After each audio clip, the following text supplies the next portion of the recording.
Three BHK. ఈ cinema title ఎలా వాళ్ళు పెట్టారు, కానీ నాకైతే లైఫ్ ఆఫ్ ప్రభుయే కనిపించింది. ఇంకొకరికి ఇంకొకరి లైఫ్ కనిపించవచ్చు, అది మీ రిలేటబిలిటీ ఫ్యాక్టర్ బట్టి డిపెండ్ అయింది. నేనైతే త్రీ బిహెచ్కే అని తీసేసి లైఫ్ ఆఫ్ ప్రభు అనే పెట్టేస్తా సినిమా టైటిల్. సినిమా నాకైతే బాగుంది.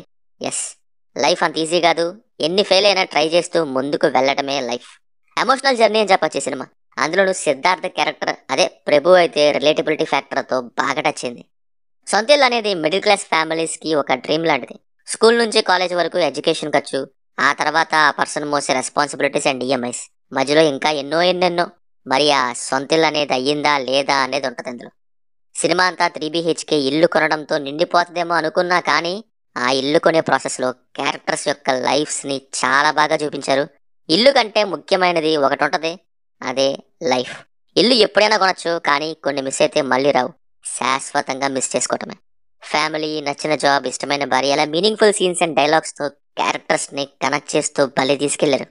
సమాజాన్ని చూస్తూ సమాజం చెప్పిన మాటలు నమ్మి డిస్టర్బ్ అయిన తండ్రి, అది కొడుకు మీద పడక క్రియేట్ అయిన భయం, లైఫ్ ఏమైపోతుందో అనే ఒక భయం, తెల్లారితే ఏమైద్దా అనే భయం, అందరికీ వాళ్ళకి ఇష్టమైన సమకూర్చగలనో లేదో అనే భయం, భారమవుతున్నానేమో అనే కోపంతో కూడిన భయం, చివరికి మనశ్శాంతి వైపుకి మార్గం. లిటరల్లీ ప్రభు లైఫ్ స్టోరీ ఫేస్ చేసిన హర్డల్స్ ఈ సినిమాలోని మెయిన్ హైలైట్స్ అని చెప్పొచ్చు. ఫాదర్ అండ్ సన్ మధ్య సీన్స్ కూడా చాలా రియలిస్టిక్ గా ఉన్నాయి. ఈ సినిమా త్రీ బిహెచ్కేని ఉన్న సినిమా మ్యాక్సిమం రన్ టైం ప్రభు క్యారెక్టర్ చుట్టూనే రన్ అయింది. అందుకే ఈ సినిమా నా క్యారెక్టర్కి ఇచ్చేయచ్చు. నా ఉద్దేశంలో అయితే ఆ టూ మచ్ గా చేసిన climax three BHK advertisement stretch తప్ప రెస్ట్ అంతా నచ్చింది అండ్ సాటిస్ఫాక్షన్ ఇచ్చింది. ఆ క్లైమాక్స్ స్ట్రెచ్ నాకు ఇందులోని బాగోని ఏకైక పోర్షన్. ఆ కంపెనీ వాళ్ళు ఏమన్నా సినిమాలో ఇన్వెస్ట్మెంట్లో భాగమయ్యారో ఏమో కానీ కొంచెం హెవీగా లాగారు. రెస్ట్ అంతా ఫ్యామిలీ అండ్ ప్రభు లైఫ్ ప్రొసీడింగ్స్తో సినిమాలో పడేశారు నన్ను. పర్ఫార్మెన్సెస్ వైజ్ అందరి యాక్టింగ్ బాగుంది. అందులోనూ సిద్ధార్థ్ అండ్ మిగతా రఘునాథ్ ఇంకా బాగా ఎక్సెల్ అయ్యారు.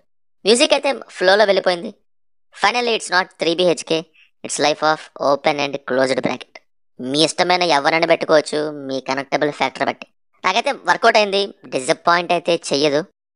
సినిమా చూసాక మీకు ఎలా ఉందో కింద కామెంట్స్లో మాతో తప్పకుండా షేర్ చేసుకోండి. రివ్యూ నచ్చితే మన ఛానల్ని సబ్స్క్రైబ్ చేసుకోండి. Will meet in next video. Thank you. జై హింద్.